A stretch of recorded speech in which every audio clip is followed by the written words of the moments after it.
La ville de Bellary, dans l'état indien du Karnataka, pleure encore la mort de 5 femmes en novembre dernier. Toutes étaient en train d'accoucher et ont reçu une perfusion intraveineuse de lactate de Ringer, utilisée pour hydrater les patients pendant les opérations, comme les césariennes. La fille de Gulzar Begum est décédée après 2 semaines en soins intensifs. Ils lui ont donné du glucose, puis elle s'est mise à agiter les bras et les jambes. Elle souffrait beaucoup. Tout son ventre semblait brûler.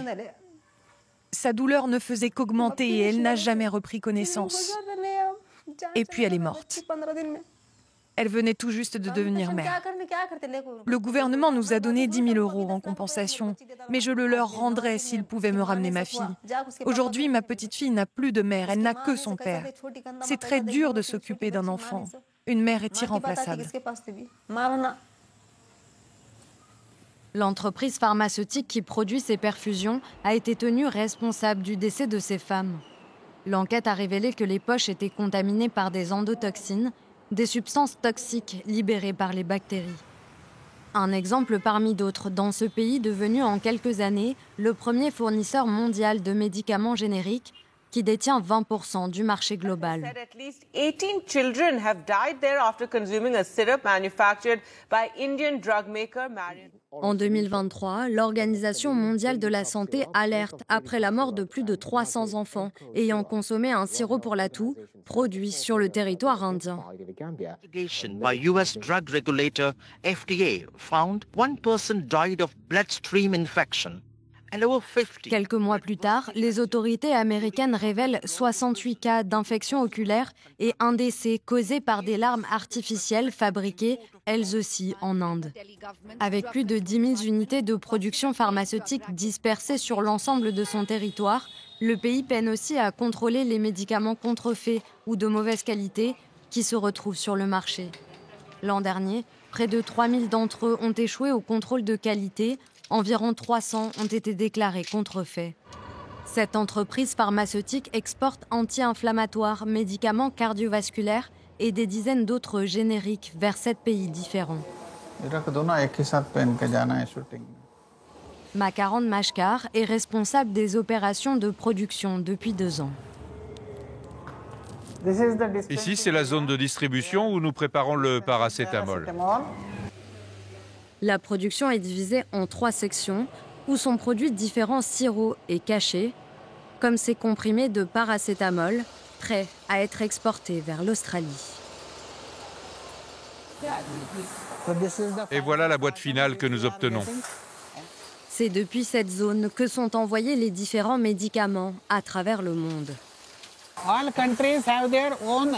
Chaque pays a ses propres autorités de régulation et nous devons respecter leurs exigences depuis la matière première jusqu'au produit fini avant qu'ils n'autorisent la commercialisation. Et si vous négligez la qualité pour augmenter vos marges, vous compromettez la réputation de l'entreprise et prenez le risque de perdre votre part de marché. Mais avant leur mise sur le marché, les comprimés sont scrupuleusement contrôlés par l'équipe de qualité dirigée par Gaurav Tyagi. Ils effectuent notamment des tests de stabilité qui permettent de vérifier la résistance des médicaments aux variations de température et d'humidité. On vérifie s'il y a un changement d'apparence. Par exemple, si la couleur initiale, blanche, se modifie après 3 ou 6 mois. On contrôle aussi l'augmentation des impuretés ou la dégradation du produit. Pour contrôler la qualité des produits, en plus des tests en interne, des laboratoires indépendants peuvent aussi être sollicités par les fabricants eux-mêmes ou les agences d'État. Ce jour-là, Saurabh Arora et son équipe vérifient l'efficacité d'un médicament antidiabétique. Les problèmes les plus courants concernent les excipients ou les très petites impuretés, qui sont très difficiles à contrôler. Si les protocoles ne sont pas strictement suivis, un produit de mauvaise qualité peut se retrouver sur le marché. Lina Mengane, avocate et militante pour l'amélioration des lois qui encadrent la production des médicaments, insiste sur une meilleure coordination entre les agences d'État. Beaucoup d'autorités nationales n'ont pas les moyens, notamment dans les pays à faible revenu, de venir jusqu'en Inde pour contrôler la qualité des médicaments. C'est donc aux régulateurs indiens que revient cette tâche. Si le gouvernement central a adopté des normes modernes, les agences d'État manquent souvent de ressources et d'expertise. On parle beaucoup des investissements dans la recherche, mais il faut aussi parler des financements publics pour assurer la qualité des produits.